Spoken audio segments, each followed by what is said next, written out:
Hello and welcome in our YouTube channel Metallurgical Facts. So we are doing previous year solution of WISAG RINL, that is for junior trainee JT, and we are doing 2019 paper of only metallurgical engineering part. Okay, so this is part 8th of this video series and this is last part. So we will be doing question number 66 to 75 in this video, and after this video series we will also coming with question paper of 2018, the previous year paper solution of 2018 RNL JT. So the first question of this video is low cycle fatigue behavior is explained by. Okay, so the first option is Boskin equation, second is Hall pitch, third is SN curve and Coffin-Monson. Okay, so what is Boskin equation? Boskin equation is basically used for high fatigue cycle. Okay, so Boskin equation is used for high cycle fatigue, and this is the relation sigma A is equals to epsilon E by 2 into E. Okay, and this is also equals to sigma F by 2N by B. Okay, so there are some meanings of these word these symbols. So this is basically the elastic strain amplitude. Okay, and this E is elastic modulus, and this sigma is stress fatigue strength coefficient. This sigma F is fatigue strength coefficient. Okay, so fatigue strength coefficient I am writing here, and this 2n is basically the number of strain reversals to the failure. Okay, so this is not that much important, but you can remember this formula. Okay, so this Boskin equation is basically used for high cycle fatigue. Okay, so high cycle fatigue is defined by this Boskin equation. Number 2 is Hall pitch relation. So Hall pitch relation is basically used for yield stress and relation to the yield strength and for grain diameter. Okay, so this sigma y, we can relate sigma y is equals to sigma naught plus k by under root of d. Okay, so this d is grain diameter, this sigma y is yield strength. Okay, and this is locking parameter something. Okay, so this is also not correct, so this is wrong. This is for high fatigue, this is for relation between yield strength and grain diameter. So the third one is SN curve. Okay, so SN curve is basically used for defining fatigue properties of material. Okay, so this is also not related to the low fatigue cycle. So D part is Coffin-Monson and fourth part is Coffin-Monson. Okay, so Coffin-Monson relation is basically used for low fatigue cycle. Okay, low fatigue cycle behavior we can represent through this Coffin-Monson equation. And what is the Coffin-Monson equation? That is sigma p by 2 is equals to sigma f 2n the power c. Okay, so this sigma p is plastic strain. Here this sigma is elastic strain amplitude. Here this plastic strain amplitude, and this sigma f is similar fatigue ductile coefficient, and this 2n is number of strain reversal to the failure. Okay, so this is the equation that is known as Coffin-Monson equation. Okay, so here this question is low cycle fatigue behavior is explained by Coffin-Monson relation. So D part is correct for this question. Okay, so the next question is which of the following elements are used for microalloying elements in microalloyed steels? Okay, so this microalloyed steels also known as HASLA, that is high strength alloy steels, high strength low alloy steels. Okay, so for making this microalloyed steels we use titanium. Okay, titanium, vanadium, niobium, molybdenum also we use, and zirconium, boron, and some rare earth metals. Okay, so these are the elements, these are the metals we use for microalloying. Okay, so here in this question they have given a option, that is not correct because chromium is there and nickel is there. Okay, so what we do, titanium, molybdenum, niobium is also correct, and here titanium, vanadium, and niobium is also correct. Okay, so there is a confusion between the two options because we use this molybdenum and we use this vanadium also for microalloying. Okay, so according to me C and D option both are correct for this question. Okay, so this is the list of microalloying elements. So you can remember this: titanium, vanadium, niobium, molybdenum, zirconium, boron, and some rare earth metals also. Okay, so C or D is correct. So the next question is which of the following defects can be detected by the visual inspection? Okay, so internal cracks we cannot we cannot detect by using this visual inspection. Inclusions we cannot detect by visual inspection. We can detect by visual inspection the surface cracks. Okay, so surface cracks is the correct answer for this question. Surface cracks also cannot be detected by using visual inspection. Okay, so C part is correct for this question. The next question is Fick's first law states that. Okay, so we will not jump to the options because options may be confusing.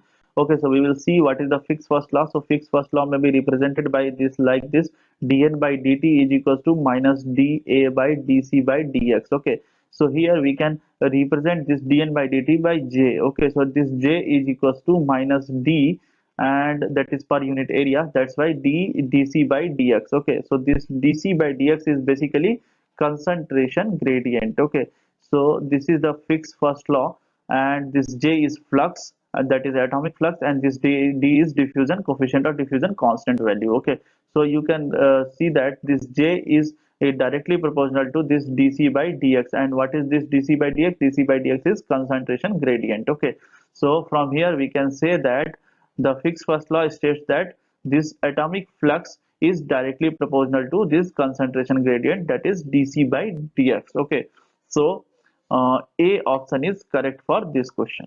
Okay, so this is simple question. This is Fick's first law. I am writing here. This is Fick's first law. There are two laws of Fick's, that is Fick's first law and Fick's second law. Okay, so this is the modified way of writing this Fick's first law, because we can represent this dn by dt by A by this J, that is atomic flux. Okay, so correct answer for this question is A part. Okay. So the next question is burden charged in the furnace should have a low alumina to silica ratio. B part is high alumina to silica ratio. D part is high sulfur content, and D part is high gangue content. Okay. So they are asking about burden charged in the furnace, and about this furnace, which furnace. Okay. So they are not clarifying this furnace. So according to me, this question is incomplete. I am not going to justify this answer. Okay, but they have given A option is correct for this question. Okay, so this is the first question which I have found that this is incomplete in according to me, because the furnace name is not clear. There may be many furnaces. Okay, so we cannot justify our answer. That's why I'm not taking this question. Okay, so A option is correct according to the RINL answer. Okay. The next question is Hasla HSLA steels are more commonly used for construction of bridges than plain carbon steel because of their. Okay, so this HSLA is basically used for short form or abbreviation, that is for high strength. Okay, so high strength low alloy steels. Okay, so this high strength low alloy steel is also known as micro alloyed steel. I have already discussed in previous question. Okay, so this is also known as micro alloyed uh, steels. Okay, so these steels are basically used for construction of bridges. Bridges we made by this, and building construction may also we use this HSLA. Okay, because of this their high strength, as name suggests, this is the high strength and low alloy steel. So this high strength, and because of this high corrosion resistance. Okay, so this D part is correct for this question. Okay, so this high strength is alone is not correct. This high strength and hardness is also not correct.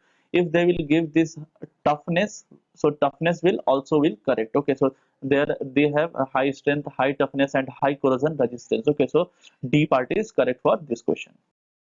Next question is true stress and true strain curve is also known as flow curve, since it represents. Okay, so you know true stress and true stress and true strain curve is something different from engineering stress and engineering strain.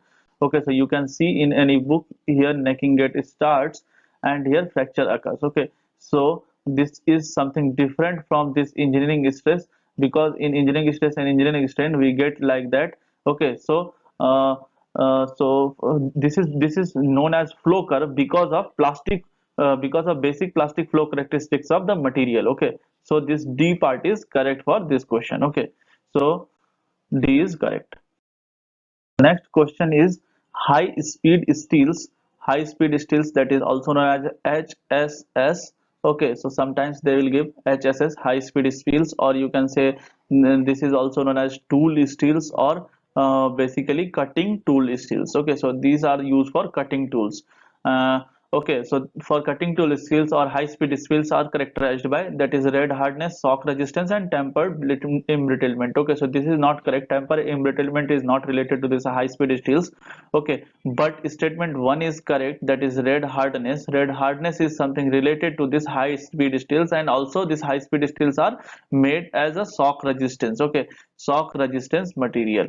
So shock resistance cutting tool is made by this high speed steels. Okay, so these two properties define these two properties define the high speed steels. So first one statement and second statement is correct, so B part is correct for this question. Okay, so the next question is numerical question. So during the tension test of metal and engineering strength we can represent by like that, engineering strength sigma. Okay, so that is 0.4, or we can say sigma s. Okay, and at 250 Newton per mm square engineering stress. Okay, so engineering stress we can represent by using this s. Okay, so engineering stress is 250 newtons per meter mm square. Okay, so this is Newton per mm square. Okay, now they are asking for calculation of what is the true stress for this strain. Okay, so you know what is the relation between true stress and engineering stress strain. So true stress sigma is something related to S1 plus epsilon s. Epsilon s is basically engineering strain. Okay, so what we will do, engineering strain. Okay, so what we will do, we will put the values and we will able to calculate this true stress. So this true stress sigma is equals to, s value is 250. Okay, 1 plus this sigma s value is 0.4. Okay, so now what we will do, 250 multiplied by 1.4, so we will get 350 Newton per mm square. So this D part is correct for this question. Okay, so this is the basic relation between true stress and engineering stress strain. So this is very important formula, you should remember this formula, and this is the calculation we do. This is the simple calculation, we can calculate 350 Newton per mm square. Okay, so D part is correct for this question.